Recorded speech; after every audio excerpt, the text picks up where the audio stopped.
Praise the Lord everyone. सभी को प्रभु यीशु के जीवित और महान नाम में जय मसीह की।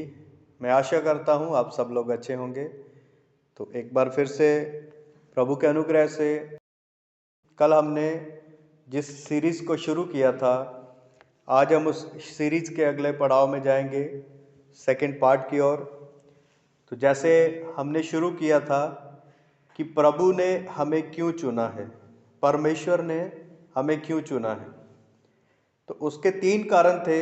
जैसे मैंने भजन संहिता 1 अध्याय उसकी 1 आयत में पढ़ा था, जिसमें इस प्रकार लिखा था, क्या ही धन्य है वह पुरुष जो दुष्टों की युक्ति पर नहीं चलता और ना पापियों के मार्ग में खड़ा होता और न ठट्ठा करने वालों की मंडली में बैठता है। तो हम देखेंगे कि जो चुना हुआ है, जिसको प्रभु ने अपने कार्य के लिए अलग किया है, जिसको प्रभु ने अपने लिए चुना है, उसके 3 महत्व कारण क्या है, उसके 3 महत्व काम क्या है, उसको क्या ये 3 काम करने हैं। यहाँ पे तो लिखा है कि वो ना तो दुष्टों की युक्ति पर चलता है, ना पापियों के मार्ग में खड़ा होता और न ठट्ठा करने वालों की मंडली में बैठता है। तो आज हम देखेंगे कि उसको कहाँ चलना है, कहाँ खड़ा होना है और कहाँ बैठना है। तो बने रहिए मेरे साथ, हम कुछ और चीज़ों को गहराई से जानेंगे। तो जैसे हमने अभी भजन संहिता से पढ़ा कि धन्य है वह पुरुष जो दुष्टों की युक्ति पर नहीं चलता, तो आज हम देखेंगे। इससे पहले मैं एक चीज़ आपको बताना चाहता हूँ कि परमेश्वर ने हमें चुना है। आज हम किसी चुनाव के लिए, किसी कंपनी में हम जॉब के लिए जाते हैं, तो हम उसका टेस्ट देते हैं।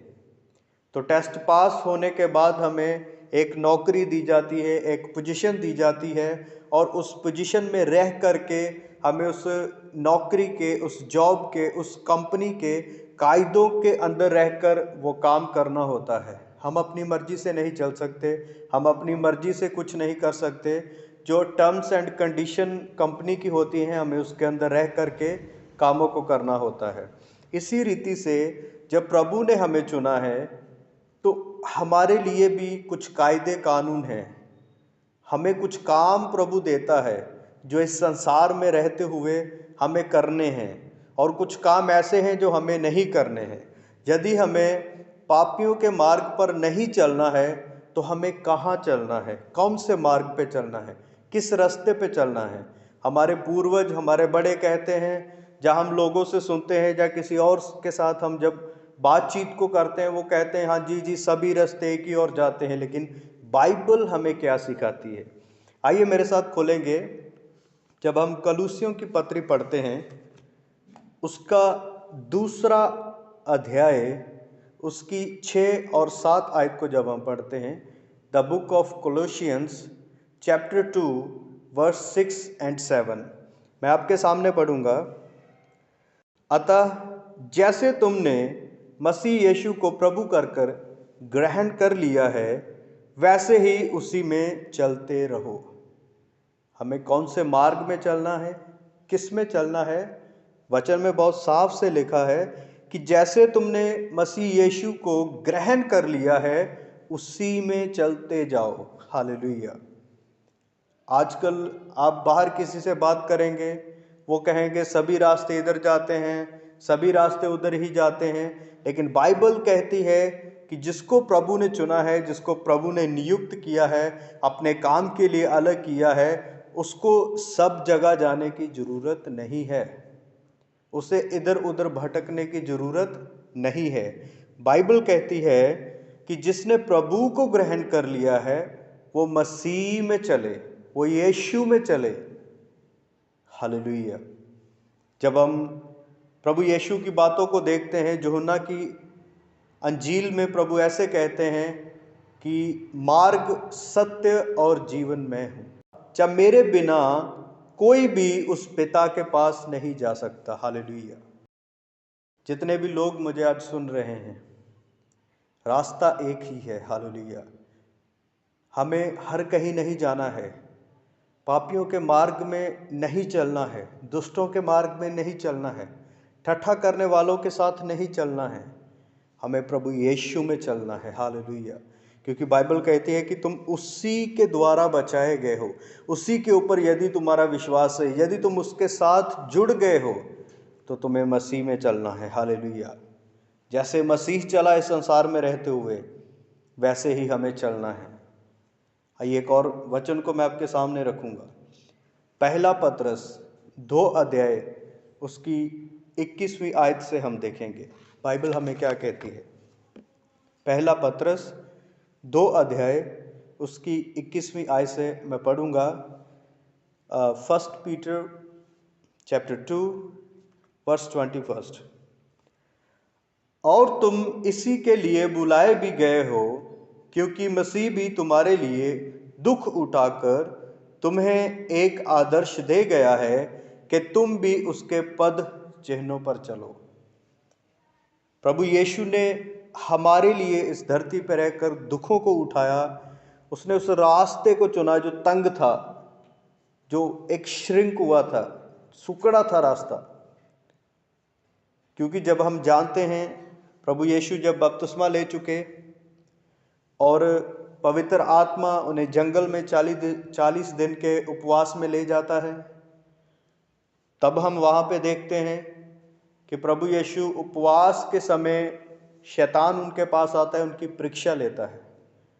उन्हें सबसे बड़ी चोटी पे ले जाके कहता है कि ये सारी बादशाही, ये सब कुछ, ये सारा जलाओ, जितना भी कुछ दिख रहा है मैं तुझे दे दूंगा, बस तुझे एक काम करना है, झुक करके मुझे प्रणाम करना है।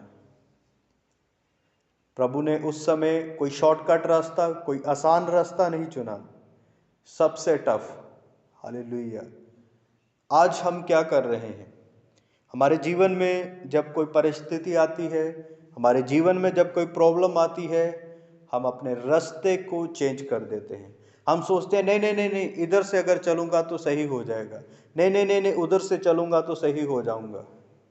लेकिन बाइबल हमें क्या कहती है?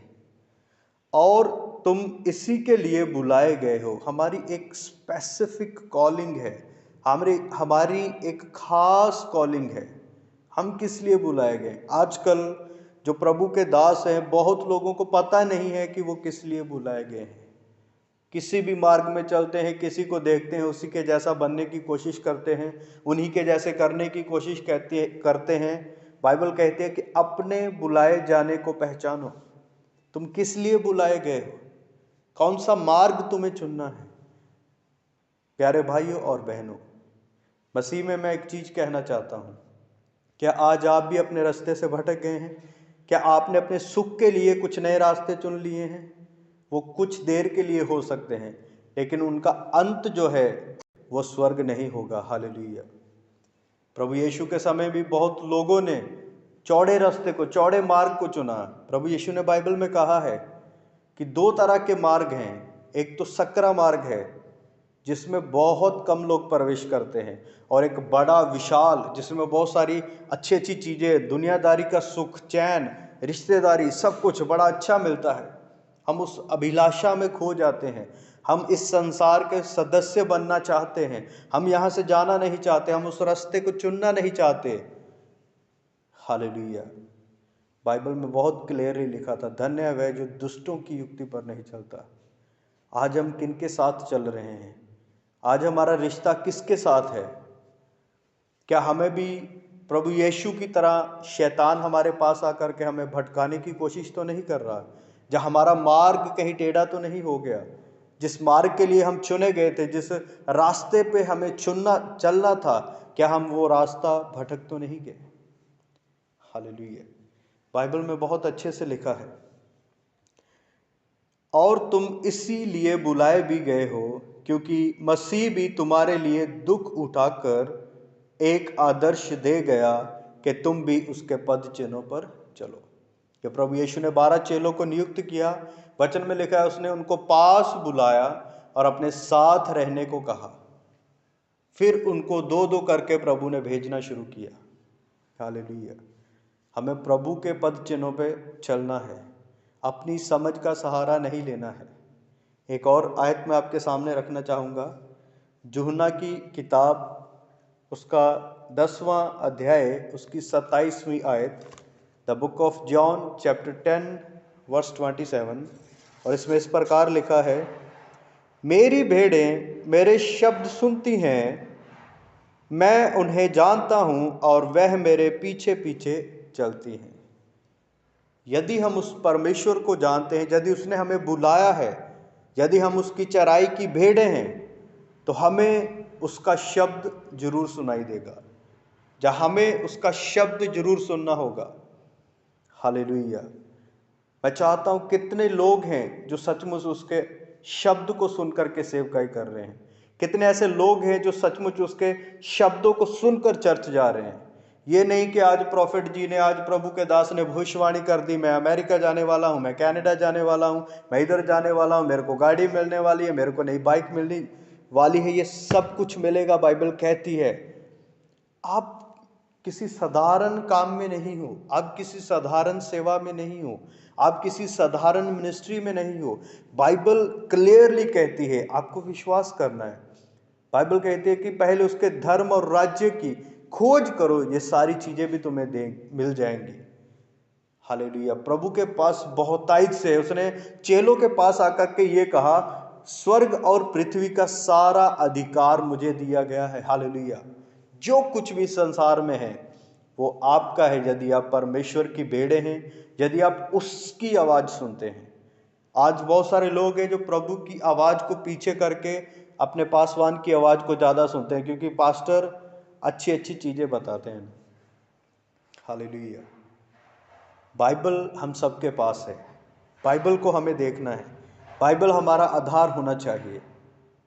उसके आगे लिखा है कि जो मेरी भेड़ें हैं मेरे शब्द को सुनती हैं, मैं उन्हें जानता हूं। क्या आपको प्रभु जानते हैं?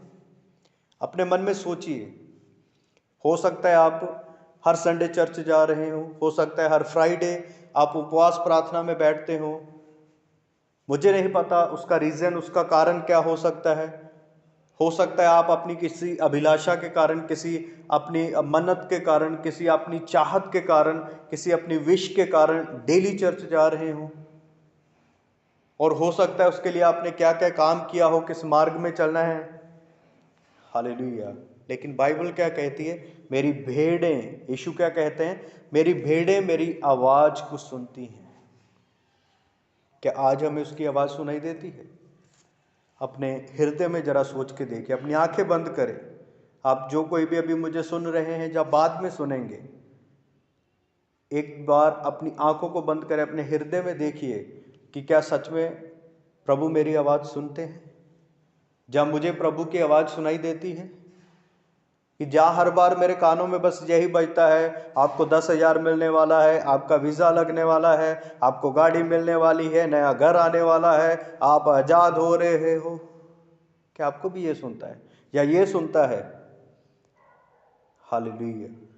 आपको सोचना है, जो प्रभु की भेड़ें हैं वो उसकी आवाज़ को सुनती हैं और उसके पीछे पीछे चलती है। आज हम किन चीज़ों के पीछे चल रहे हैं? प्रभु का वचन क्या कहता है? धन्य है वह मनुष्य जो दुष्टों की युक्ति पर नहीं चलता, नाश होने वाली चीज़ों के पीछे नहीं चलता, बर्बाद होने वाली चीज़ों के पीछे नहीं चलता। उड़ाऊ पुत्र की जब हम कहानी को पढ़ते हैं, उसने ऐसा ही किया। वो अपने मार्ग पे चला, अय्याशी का जीवन उसने चूज किया, चुन लिया कि मैं ये करना चाहता हूँ। हालेलुया। आज हमें सोचना है, ये अभी पहला पड़ाव, इसको कंप्लीट नहीं हुआ है। जब हम यूहन्ना की 14:6 पढ़ते हैं, the book of John chapter 14 verse 6, इसमें भी प्रभु देखिए क्या कहते हैं। यूहन्ना रचित सुसमाचार 14 अध्याय उसकी 6वीं आयत हम पढ़ेंगे। यीशु ने उनसे कहा, मार्ग, सत्य और जीवन मैं ही हूँ, बिना मेरे द्वारा कोई पिता के पास नहीं जा सकता। आज हमें कहाँ जाना है? कौन से रास्ते पे हम चल रहे हैं? हालेलुया। हमें सोचने की जरूरत है, हमें देखने की जरूरत है। मैंने बताया कि प्रभु ने चुन के, जो चुने हुए हैं, जिनको अलग किया है, उनके लिए ये 3 चीजें ठहराई हैं। आज आप मसीह में 20 सालों से हो सकते हैं। अपने मार्ग को देखिए, आप किस मार्ग पे चल रहे हैं। यदि आप उस मार्ग पे चल रहे हैं तो प्रभु का वचन आपके मार्ग के लिए दीपक और आपके पैरों के लिए उजाला होगा। हालेलुया। कितने लोग चाहते हैं प्रभु का वचन आपके लिए उजाला हो। जिस जगह पे आप जाएंगे उस जगह में आप सफलता को पाएंगे। जिस एरिया में आप पैर रखेंगे उस एरिया में प्रभु की रोशनी आपके साथ होगी। यदि आप उसकी भेड़ें हैं, उसकी आवाज को सुनते और उसके पीछे चलते हैं। हालेलुया। ये हमारा पहला पड़ाव खत्म हुआ है। अभी 2 पड़ाव और हैं कि वो कहाँ खड़ा रहता है और कहाँ बैठता है। ये तो हमने देख लिया कि वो दुष्टों की युक्ति पर नहीं चलता। उसको चलना कहाँ है? प्रभु यीशु के मार्ग पे। हम अलीशा के बारे में बात करते हैं, एलियाह के बारे में बात करते हैं, बाइबल में हनूक के बारे में हम बात करते हैं। कितने साल वो प्रभु के साथ चला? 300 साल, 300 years he walked with the Lord। Hallelujah. जिंदा स्वर्ग में उठा लिया गया। आप किसके साथ चल रहे हैं? आपने कौन सा रास्ता चुना है? इस पे ध्यान दीजिए। हालेलुया। समय बहुत कम है। बाइबल कहती है the time is eight hand. The time is eight hand. समय बिल्कुल नहीं है हमारे पास। अपने समय को इधर उधर जाके खत्म मत कीजिए। उस बड़े चर्च में जाके, इस बड़े चर्च में जाके, उस फलाने पास्टर के पास जाके, उस फलाने पादरी के पास जाके। हालेलुया। अपने आप को पहले पहचाने। बाइबल क्या कहती है, बाइबल के अनुसार चलने की कोशिश करें। जिस आत्मिक चर्च के साथ आप जुड़े हैं उसके साथ जुड़ें। अपने पास्टर को तुच्छ मत समझें। किसी को देख करके उसके साथ अपने पासवान की तुलना मत करें। याद करें कि उसी पास्टर के प्रार्थना के द्वारा आप बुलाए गए, उसी पास्टर की प्रार्थना के द्वारा आप आजाद हुए थे, उसी पासवान की प्रार्थना के द्वारा आपने बपतिस्मा लिया था, उसी पास्टर की प्रार्थना के द्वारा आपने आजादी को पाया था, उसी पास्टर की प्रार्थना के द्वारा आप एक दिन प्रभु को जाने थे। आज आप कंपैरिजन करते हो, नहीं जी हमारे पास्टर से तो प्रार्थना करके बुखार नहीं उतरता, हम तो फलानी जगह जाएंगे।